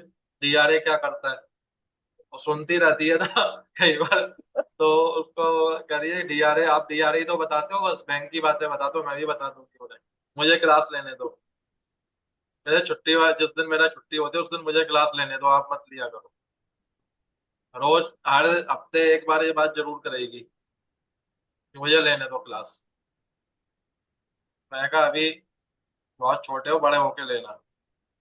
सर अभी ये नहीं, ना, नहीं मैं ले लूंगी, मुझे सर ये आता है, ना, सब आता है। ये नाइट में सर मेरी ना 2 घंटे की क्लास लेता है जी, रिवीजन ऐसा करवाता है। होता है कि वो घर पे है ना, जैसे कई बार मैं नहीं होता क्लास में, तो घर से ऑपरेट कर रहे होते हैं ना, तो वो सबके नाम पढ़ रही होती है, तो बताती रहती है मुझे।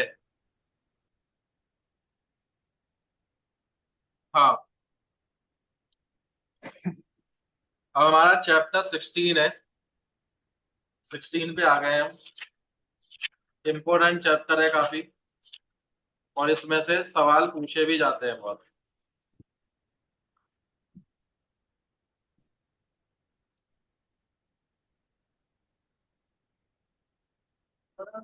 हाँ हूँ चलिए। 5 मिनट में। हैं तो चल लगी सवा 5 तक। तो कुछ देखो तब ये आप कुछ लोग अगर बता कुछ बोल रहे हैं थोड़ा टाइम। लाउडली बोले, मेरे पास है ना आवाज बनना आएगा नहीं।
हाँ, तो सॉफ्ट स्किल का मतलब है कि आप जब कोई भी काम करते हैं, तो जो टेक्निकल स्किल्स होती है कि किसी भी काम को करने के लिए हमें कुछ टेक्निकल स्किल्स की जरूरत होती है, और काफी हद तक सॉफ्ट स्किल्स की जरूरत होती है।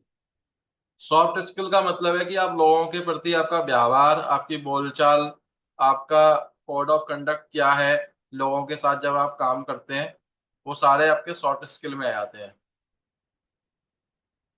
आपके पास टेक्निकल स्किल कितनी भी अच्छी क्यों ना हो, लेकिन अगर आपका सॉफ्ट स्किल खराब है, तो आप फिर काम नहीं कर पाएंगे लोगों के बीच में, और आपके लिए डिफिकल्ट होगा काम करना। ठीक है।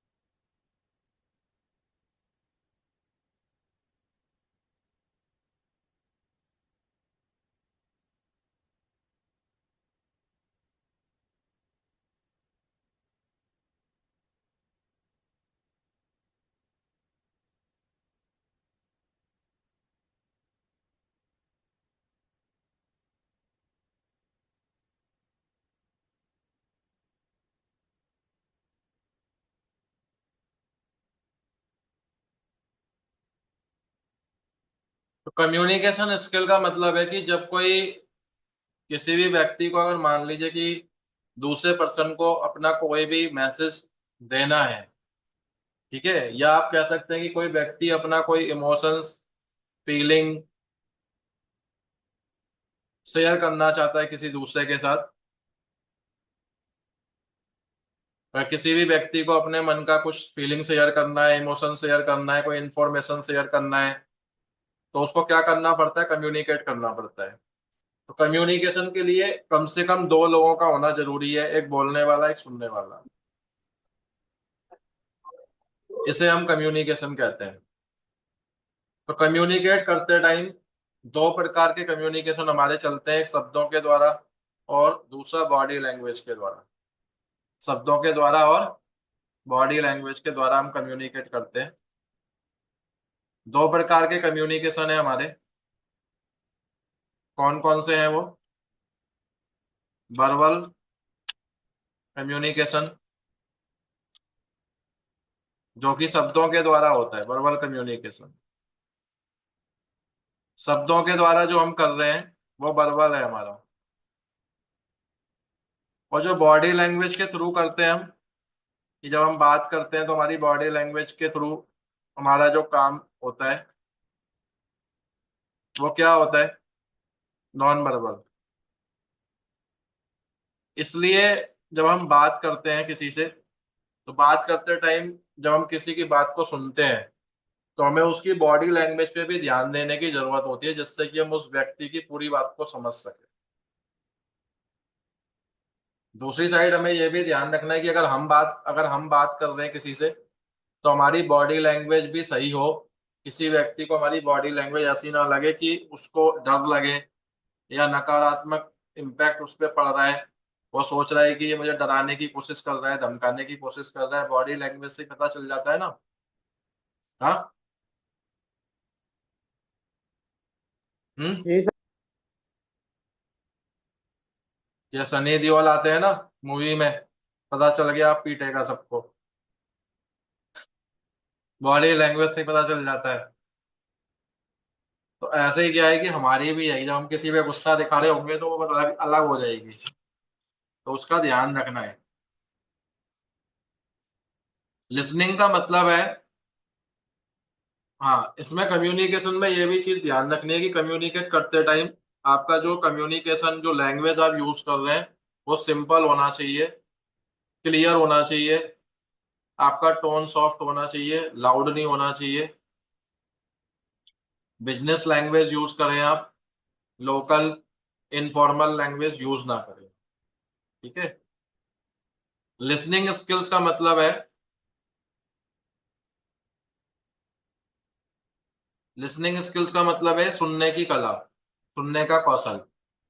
तो सुनने का मतलब यहाँ पे यह है कि आप जब किसी व्यक्ति से बात कर रहे हैं, आप कम्युनिकेटर तो अच्छे हैं, लेकिन अगर आप किसी व्यक्ति को समझ नहीं पाते हैं, क्यों नहीं समझ पाते? क्योंकि आप ध्यान से सुनना नहीं चाहते। अगर आप ध्यान से नहीं सुनेंगे तो आप उसकी बात को समझ भी नहीं पाएंगे। तो इसलिए सुनना भी बहुत जरूरी है। कम्युनिकेशन से, कम्युनिकेटर होने के साथ साथ आपको एक अच्छा लिसनर होना भी बहुत जरूरी है। जब आप किसी की बात को ध्यान से सुनेंगे तभी आप समझ पाएंगे, और लिसनिंग से ही आपका जो कम्युनिकेशन का फ्लो है वो आगे बढ़ता है। अगर आप किसी व्यक्ति को सुनेंगे नहीं, समझेंगे नहीं, तो वो डिसरिस्पेक्ट फील करेगा और आपसे अपनी बात शेयर नहीं करेगा वो फिर। और जब तक एक डीआरए और बोरोवर के बीच में कम्युनिकेशन का फ्लो नहीं बढ़ेगा, तब तक वो एक दूसरे के साथ कनेक्ट नहीं हो पाएंगे। इसलिए सुनना भी बहुत जरूरी है। ठीक है, तभी एक बोरोवर आपको अपनी सारी बातें बता पाएगा। इंटरपर्सनल स्किल्स, इंटरपर्सनल स्किल्स का मतलब है कि जब आप कम्युनिकेट कर रहे हैं, तो कम्युनिकेट करते टाइम आपका व्यवहार, आपके शब्द, आपकी टोन, आपके लोगों के प्रति आप दूसरे के लोगों की जो बातें जिससे आप कर रहे हैं उसको वैल्यू आप दे रहे हैं नहीं दे रहे हैं, ये सब आपकी इंटरपर्सनल स्किल्स के अंदर आ जाता है। इंटरपर्सनल स्किल्स को हम कम्युनिकेशन प्लस स्किल भी बोलते हैं। एग्जाम में कई बार ये सवाल पूछा गया है कि कम्युनिकेशन प्लस स्किल जो है उसका दूसरा नाम क्या है, तो उसको हम इंटरपर्सनल स्किल्स के नाम से भी जानते हैं। इस तरीके से सवाल एग्जाम में पूछा गया है कई बार। क्लियर? जी जी सर।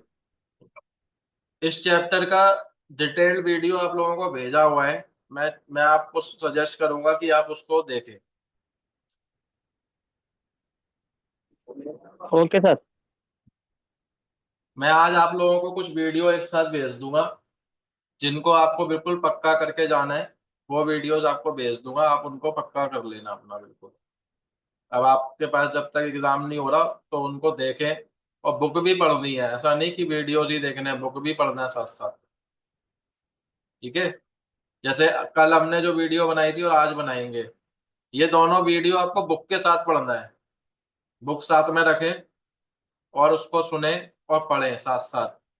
टॉपिक वाइज आपका चलता रहेगा, आप आसानी से कवर कर लेंगे। उसके बाद फिर आप लोगों को और वीडियोस डिटेल में जो देखनी है, जो जिन चैप्टर की वीडियोस डिटेल में देखने की जरूरत है वो मैं आपको भेज दूंगा कि इनको आप डिटेल में देख के जाए। ठीक है। जी सर। नेगोशिएशन स्किल्स का मतलब क्या है कि जब कंप्रोमाइज किया जाता है। नेगोशिएशन कब करते हैं हम? When compromise proposal compro compromise proposal हम असाइन करते हैं बोरोवर को।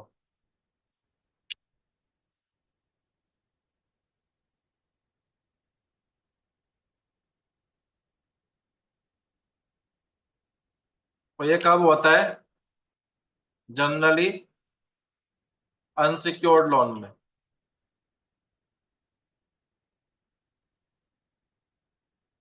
जनरली अनसिक्योर्ड लोन में हम कंप्रोमाइज करते हैं,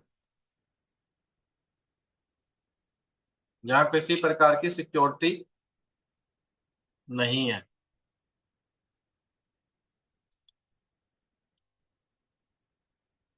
या किसी प्रकार का क्या है, सिक्योरिटी नहीं है, उधर हम क्या करते हैं, नेगोशिएशन कर लेते हैं। तो एक डीआरए के अंदर नेगोशिएशन करने का स्किल होना चाहिए। नेगोशिएशन तभी होगा जब बोरोवर और बैंक आपका, यानी आपका प्रिंसिपल, दोनों उस बात पे एग्री हो जाए। दोनों का अप्रूवल होगा तभी नेगोशिएशन हो पाएगा। तो आपको यही करना है कि बोरोवर को उस पॉइंट पे लेकर आना है जहां आपका बैंक चाहता है, और जहां दोनों एग्री हो गए आपका नेगोशिएशन सक्सेसफुल हो जाएगा। तो जो आप सेटलमेंट करते हैं ना, वो नेगोशिएशन ही होता है वो पूरा आपका। अब है इमोशनल इंटेलिजेंस। तो इमोशनल इंटेलिजेंस का मतलब है कि किसी व्यक्ति को इमोशनली इंटेलिजेंट होना भी बहुत जरूरी है। कि किसी भी बात पर अगर आप तुरंत रिएक्ट करेंगे तो आपका काम खराब होगा, लोगों के साथ आपकी प्रॉब्लम्स क्रिएट होंगी। इसलिए इमोशनल इंटेलिजेंट होना जरूरी है कि आप तुरंत रिएक्ट ना करें, सिचुएशन को समझें, पूरी तरीके से जानें, तब उस पर रिस्पॉन्ड करें आप। तुरंत बिना सोचे समझे, बिना जाने अपनी राय ना बनाएं, तुरंत रिएक्ट ना करें। इससे क्या होगा कि आपके और बोरोवर के बीच हमेशा कॉन्फ्लिक्ट आएंगे। लोगों जिनके साथ आप काम कर रहे हैं उनके साथ भी प्रॉब्लम होगी आपको। तो इसलिए एक व्यक्ति का इमोशनली इंटेलिजेंट होना बहुत जरूरी है।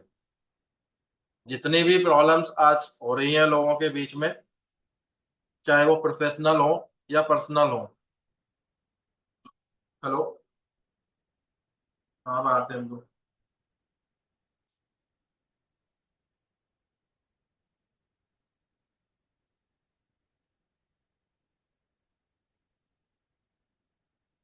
कोई बात नहीं। हाँ हाँ, रिकॉर्डिंग चल रही है। ठीक।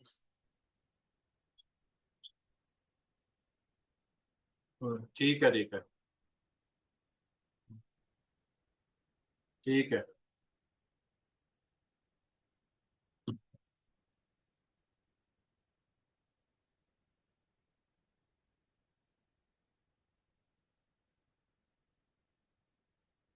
तो प्रॉब्लम क्या है कि इमोशनली इंटेलिजेंट होना इसलिए जरूरी है कि आप किसी भी चीज पर तुरंत रिएक्ट करने का जो हैबिट है ना, उसको सही करना है। आपको रिस्पॉन्ड करना है, और रिस्पॉन्ड आप तब करेंगे, पहले आप उसको समझें, सारी सिचुएशन को एनालाइज करें। एनालाइज करने के बाद ही आप क्या करें। हाँ। एनालाइज करने के बाद ही आप क्या करना है, रिस्पॉन्ड करना है आपको। तुरंत रिएक्ट नहीं करना है। तो इमोशनल इंटेलिजेंट होना इसलिए जरूरी है एक व्यक्ति के लिए। अब है कि डिफिकल्ट डाटर के साथ डील कैसे करेंगे आप। डिफिकल्ट डाटर होता कौन है?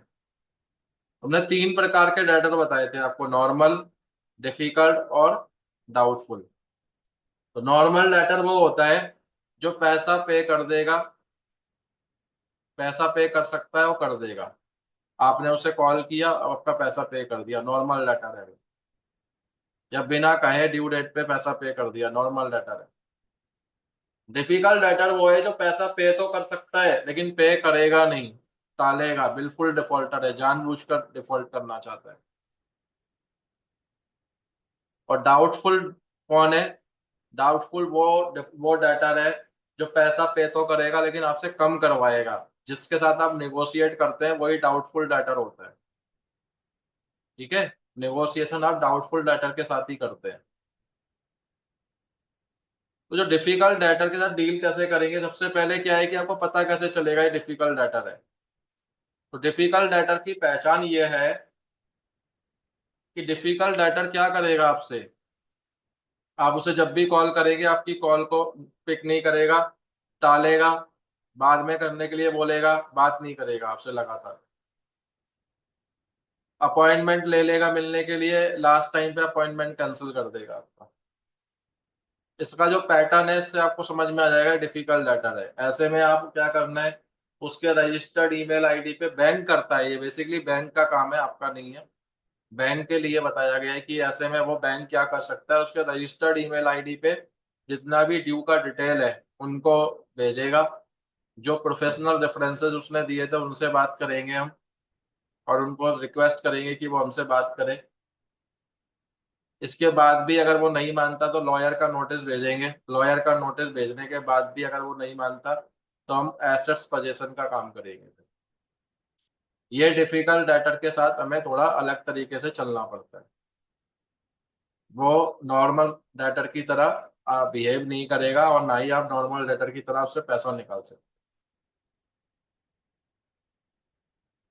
अब है स्ट्रेटेजी फॉर रिकवरी। तो स्ट्रेटेजी फॉर रिकवरी का मतलब है कि आप कोई भी रिकवरी करने से पहले जो प्लान करते हैं कि कैसे आपका पैसा रिकवर होगा, वही आपकी स्ट्रेटेजी है। हम सेम स्ट्रेटेजी सभी प्रकार के डेटर के लिए यूज नहीं कर सकते, क्योंकि हमारे जो डेटर है वो अलग अलग है। तीनों बताए आपको, नॉर्मल, डिफिकल्ट और डाउटफुल, सब अलग अलग है। तो स्ट्रेटेजी भी अलग अलग हम यूज करते हैं। लेकिन चाहे किसी भी डेटर के साथ कोई भी स्ट्रेटेजी हम बनाएं, उस स्ट्रेटेजी के अंदर रेगुलेटरी गाइडलाइंस का वायलेशन नहीं होना चाहिए। इस चीज का ध्यान रखना कि रेगुलेटरी जो गाइडलाइंस हैं उनका वायलेशन नहीं होना चाहिए स्ट्रेटजी बनाते टाइम बैंक को। अगर उसका वायलेशन होगा तो वो स्ट्रेटजी आपका पैसा ले तो आएगी, लेकिन पता चला कि कोई दिक्कत हो गया,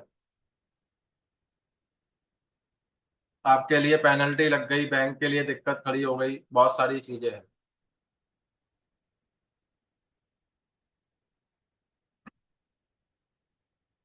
अब है क्रेडिट काउंसलिंग। तो क्रेडिट काउंसलिंग का मतलब है कि डेटर को काउंसिल करना कि वो अनवांटेड लोन ना ले और लोन का पैसा ना रोके, जिससे कि उसके ऊपर और कर्जा ना चढ़े। उसको हम क्रेडिट काउंसलिंग बोलते हैं। हम डिफॉल्टिंग बोरोवर्स को काउंसिल करते हैं कि वो किसी प्रकार से जो है पैसे को ना रोके। तो इसमें दो टर्मिनोलॉजी दी हुई है, डीएमपी, डेब्ट मैनेजमेंट प्लान,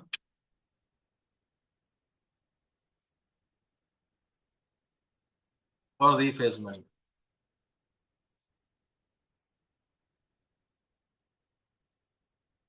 डेब्ट management plan and रीफेसमेंट।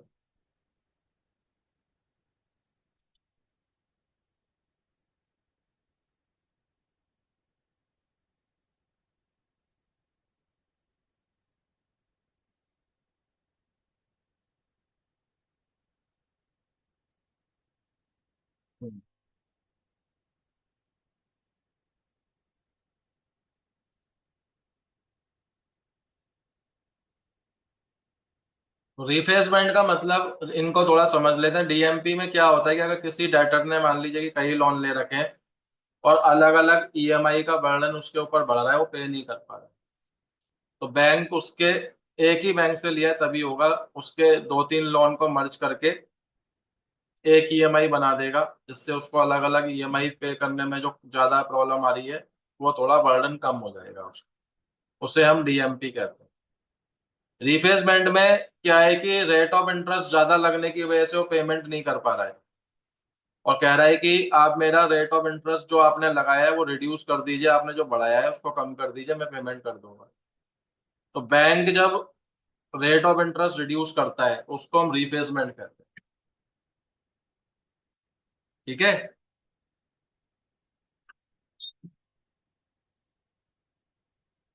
Clear? Yes sir. जी सर। हाँ सर। 80,000 थोड़ी ना मांग रहा हूँ सर अभी।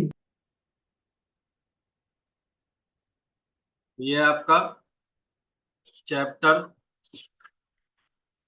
16 भी हो गया। अब हम 17 पे चलते हैं।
डीआरए के 4 राइट्स के बारे में यहाँ जिक्र किया गया। Right to remuneration, right to retainer, right to compensation और राइट टू इंडेमनिटी।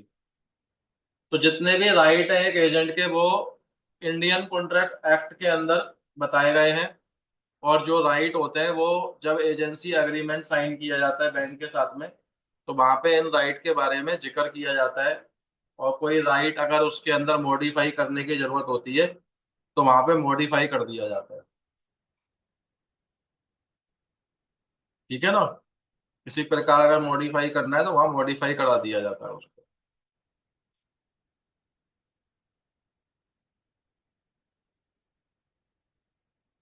तो राइट टू रेम्यूनरेशन का मतलब है किसी काम के बदले मिलने वाला पैसा।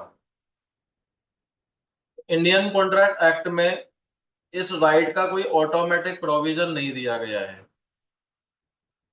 लेकिन एक डीआरए और उसके प्रिंसिपल के बीच में जो एग्रीमेंट साइन हो रहा है, उस एग्रीमेंट में जो टर्म्स डले हुए हैं, उस टर्म्स के अनुसार उसको पैसा पे किया जाएगा जो काम वो कर रहा है उसके बदले। और अगर कोई टर्म साइन नहीं है, साइलेंट है, तो जो इंडस्ट्री की प्रैक्टिसेस हैं, इंडस्ट्री की जो प्रैक्टिसेस चल रही हैं, उन प्रैक्टिसेस के अनुसार उसको पैसा पे किया जाएगा अगर नहीं साइन है। ये है राइट टू रेम्यूनरेशन।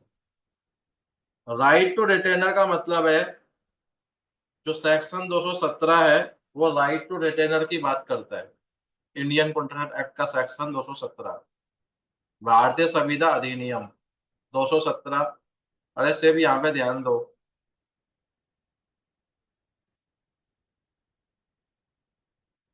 तो राइट टू रिटेनर जो है 217, सेक्शन 217 ये कहता है कि किन कंडीशन में एक डीआरए कलेक्ट किए हुए पैसे को रिटेन कर सकता है।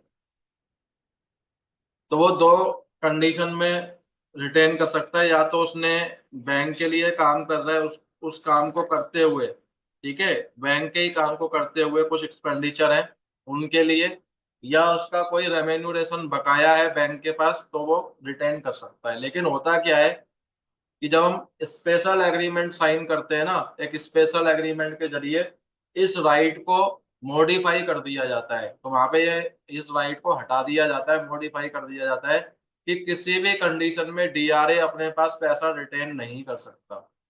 बिना किसी डिडक्शन के ही उसको पैसा जो उसने कलेक्ट किया है वो बैंक को देना पड़ेगा उसे, वो रिटेन नहीं कर पाएगा। आया समझ? हाँ। जी जी सर। सर। हम्म। नेक्स्ट है राइट टू कंपनसेशन। तो राइट टू कंपनसेशन है मुआवजे का अधिकार। अगर प्रिंसिपल की लापरवाही की वजह से एक डीआरए को किसी प्रकार की इंजरी हो जाती है, तो सेक्शन 225 उसको यह अधिकार देता है कि वो उस इंजरी के इलाज के लिए उसके अगेंस्ट क्लेम कर सकता है वो, अगर उसके प्रिंसिपल की लापरवाही की वजह से कोई इंजरी हुआ है तो।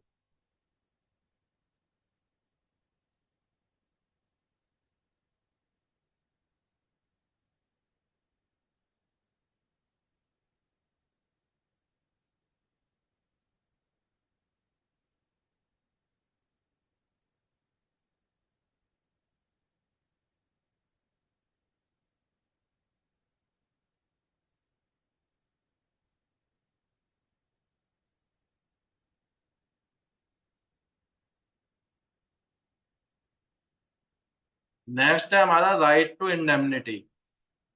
इंडेमनिटी का मतलब है क्षतिपूर्ति, किसी नुकसान की भरपाई।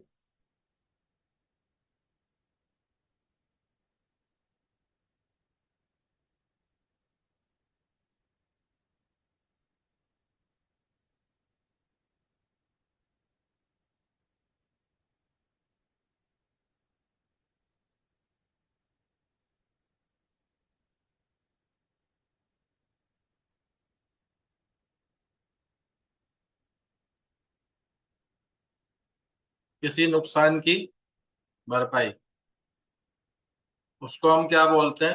राइट टू इंडेमनिटी कहते हैं।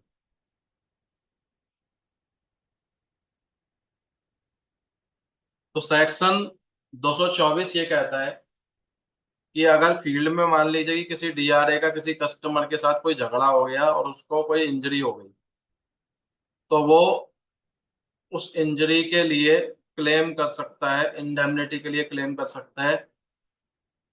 सेक्शन 222 ये कहता है।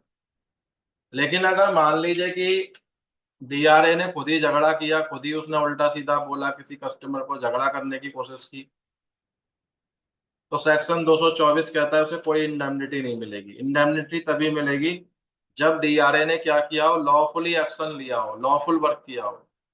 अनलॉफुल काम किया है, खुद ही जाके वहां पे झगड़ा किया, खुद ही प्रोवोक किया, कस्टमर को उल्टा सीधा बोला जानबूझकर, तो किसी प्रकार की इंडेमनिटी फिर नहीं मिलेगी। सर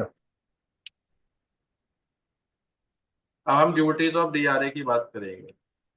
सर हाँ। ये राइट टू कंपनसेशन जो है, हाँ। इसमें आपने बताया कि जैसे प्रधान की लापरवाही से एजेंट को अगर इंजरी होती है हम्म। तो वो कंपनसेशन के लिए क्लेम कर सकता है। हाँ। लेकिन अगर प्रधान के आदेश पर वो कहीं जा रहा है, कोई काम करने है, प्रधान जो अपना काम है, अगर हम्म। जैसे रास्ते में अगर कुछ हो जाए तो तो उस केस में जनरली उनका इंश्योरेंस वगैरह करा दिया जाता है। वो तो इंश्योरेंस कंपनी करा के दिया तरफ से जाता है होता है ना ना। एजेंट का। जी। आज की डेट में बैंक क्या करता है, इंश्योरेंस करा देता है एजेंट का। ठीक है। ठीक है। अगर इंश्योरेंस नहीं कराया है तो उस केस में अगर कानून तो यही कहेगा कि प्रिंसिपल को भर देना पड़ेगा। बस यही कानून ये जानना कहता था, है।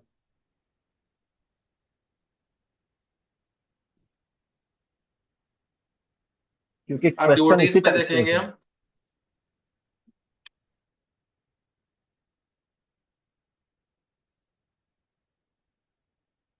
Duty to follow instructions. पहला ड्यूटी है ड्यूटी टू फॉलो इंस्ट्रक्शंस। इसका क्या मतलब है? इसका मतलब है कि एक डीआरए जो है वो अपने प्रिंसिपल के इंस्ट्रक्शंस को फॉलो करके काम करेगा, लेकिन सिर्फ लॉफुल इंस्ट्रक्शंस को ही फॉलो करेगा। किसी प्रकार के अनलॉफुल इंस्ट्रक्शंस को फॉलो करने के लिए डीआरए बाध्य नहीं है। अगर प्रिंसिपल उससे कोई अनलॉफुल काम करने के लिए बोलेगा तो वो मना कर सकता है, इसके लिए उसको कंपेल नहीं किया सकता, उस पर कोई बाध्यता नहीं है इस प्रकार की। क्लियर? हाँ जी सर। सर। नेक्स्ट है हमारा duty to follow trade custom.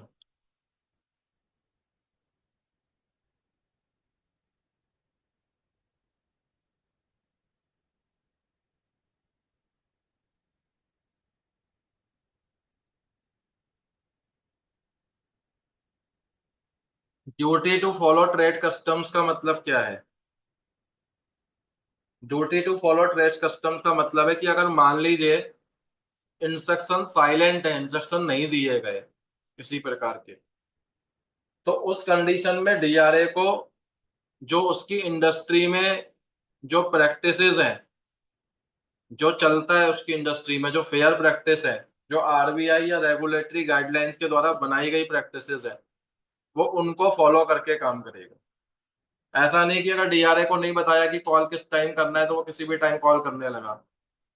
अगर नहीं बताया है तो जो उसकी इंडस्ट्री में टाइम चलता है, जो आरबीआई के द्वारा बताया गया है, वो उसी टाइम को फॉलो करेगा। वो ये नहीं बोल सकता मुझे तो बैंक ने नहीं बोला तो मैं किसी भी टाइम करूँ, ऐसा नहीं। ड्यूटी टू एक्सरसाइज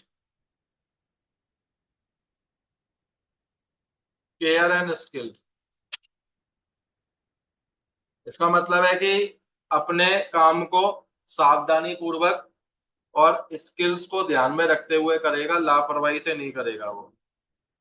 अगर किसी प्रकार की लापरवाही से उसने काम किया और काम गलत हुआ, नुकसान हुआ, तो उसी को जिम्मेदार ठहराया जाएगा, उसके लिए वो लायबल होगा। ठीक है? क्लियर?